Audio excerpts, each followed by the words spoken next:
Following the new laws and regulations, the first all-Indian census it began in 1871.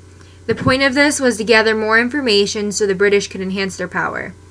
The all-Indian census gathered information particularly about religion, and this definitely later on was used. And then they also paid attention to the caste system after the Brahmins convinced them that it was an idle part to how the society was run. They definitely used this later when they separated people into the classes, and then like the lower classes had to meet with the British. Had to meet with the British police on a weekly basis, whereas the landlords got the most land and the warriors were increasingly recruited as sepoys. Okay. The British also expanded on transportation and communication.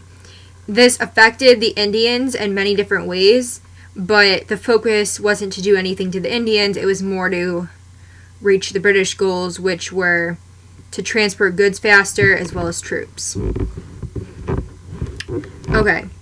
These construction projects were large moneymakers for the government and for private investors. So as you can see again, it was all for the British. The railroads especially greatly affected the Indian society because where forests were, towns popped up, new towns popped up around railroads, and places that didn't really have access to the railroads often lost their jobs and suffered a lot of poverty from it, and often starvation.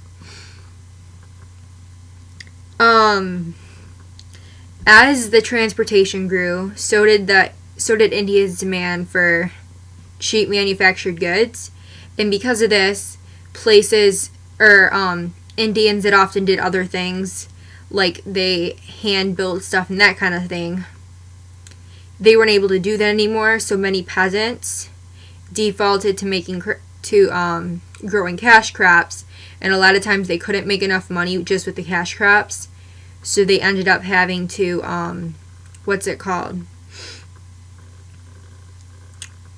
they ended up suffering from debt, malnutrition, and even starvation at times.